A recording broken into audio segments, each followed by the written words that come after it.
Hello, today I'm going to show you how to build a long beehive. This beehive will take 32 frames and you can make it out of recycled materials just like I do. So let's start by having a look at the recycled materials I make it out of. We have here, I'm just showing you, I get this from builders who work on high rises, and it's a plywood.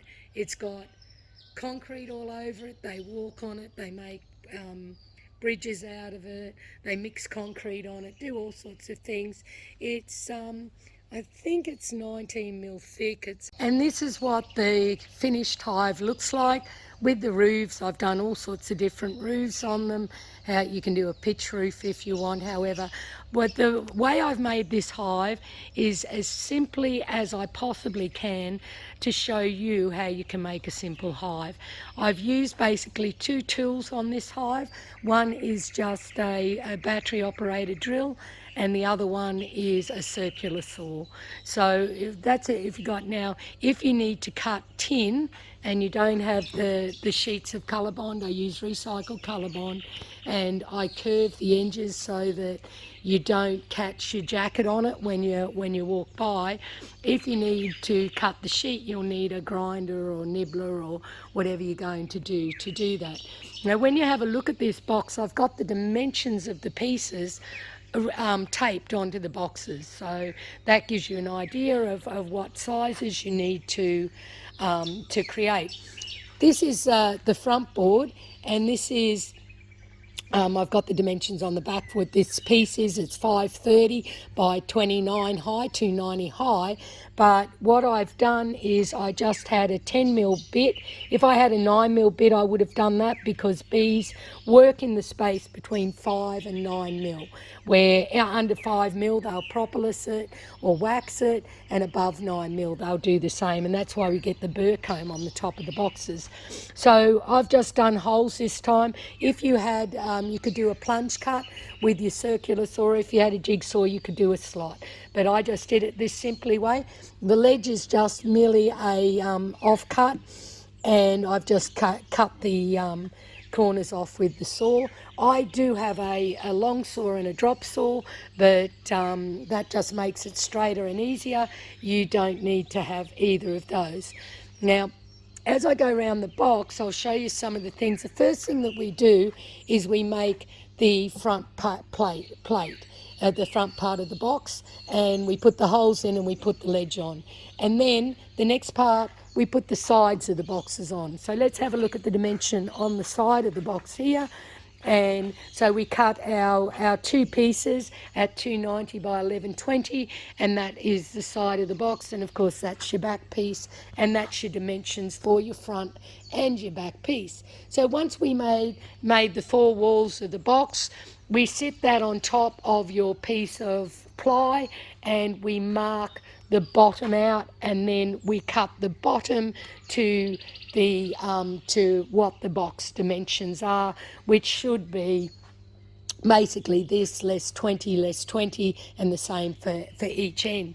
Now, the sides here you don't need. If you can use a router or have a router, I'll show you when I open the box that you don't actually need those sides. And what you could do is mount these blocks, which just hold the roof open, onto the box itself.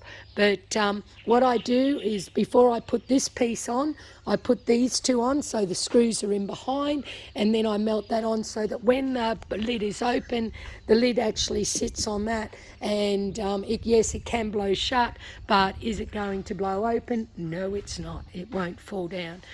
So the lid we make in a separate place, and basically it's the same dimensions as your box, except it's 100 mil wide instead of 290. So we'll just go around. Now I'll open it and show you what we've got inside. And here we go. All right. That is the lining of, and that's bamboo flooring underlay.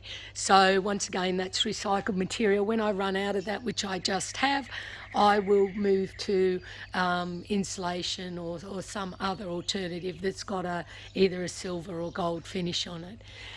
There are our dimensions for that. Now what I use these for, these are actually holders, and they hold the frame. I can take 2 frames and put them in the holder, and that just gets the bees off the ground and out the way.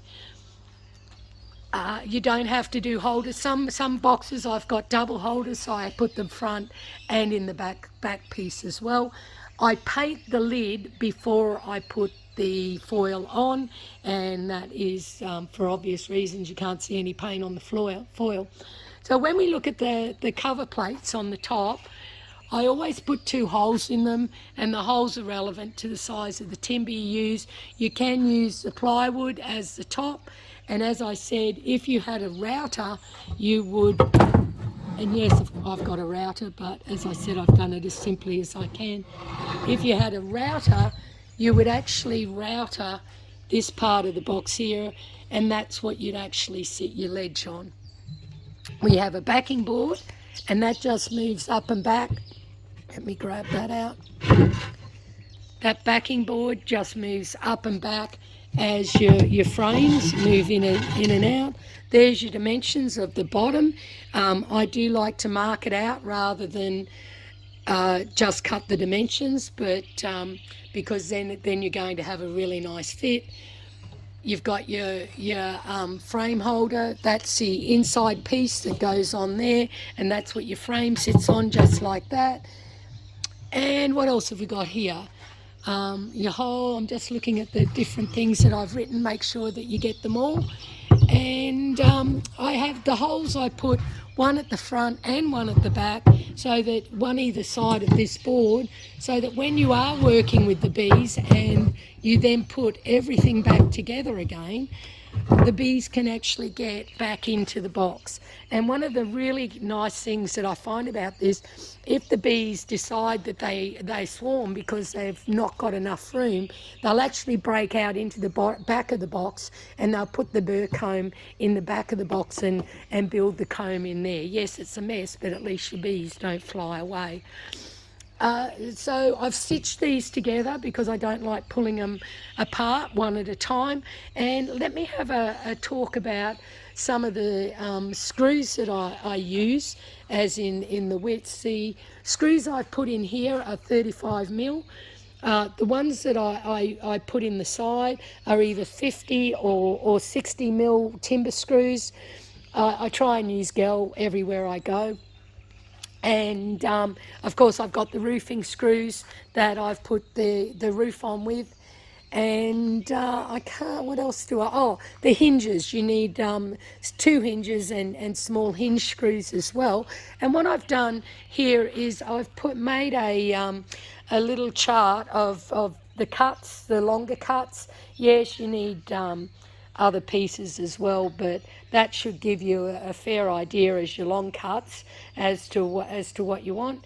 So you can certainly stop the video and do a printout of this particular page, which should help you get to where you want to go.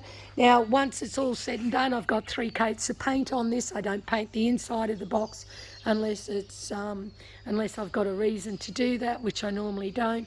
Any of the Colourbond I just pack with No More Gaps, and that's the same inside. If there's gaps inside because you've used recycled timber and it's not square, I use No More Gaps to fill those gaps.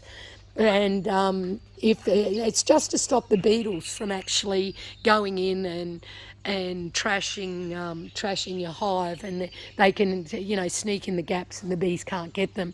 So I think that's probably about it for making a long beehive. It's something I've got over 20 of them. It's something I've done for years, and I highly recommend it. No more lifting, no more struggling under supering, over supering, moving your honey. It's what we do during the year is, as a frame of honey is created, we bring it to the back of the box so that when it's honey harvest, all the honey is all basically stacked there, because we keep moving it from the front to the back, and then we know when we get to the frame that doesn't have the honey, that's where we stop, and we go to the next box. So it makes the honey harvesting as easy as it is with your supers. It makes the bees happy days.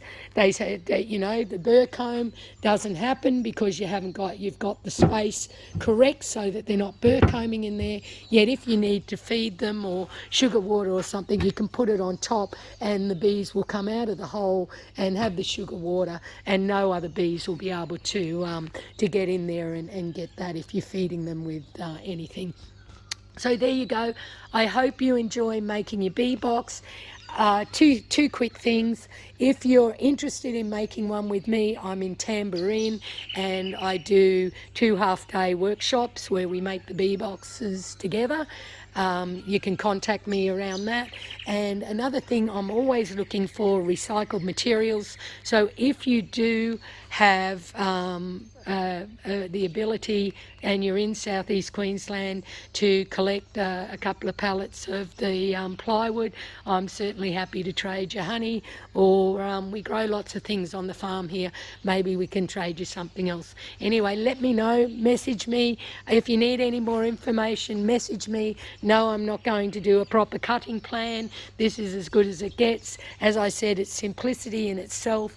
It's basically 3 of the standard boxes joined together with a bottom.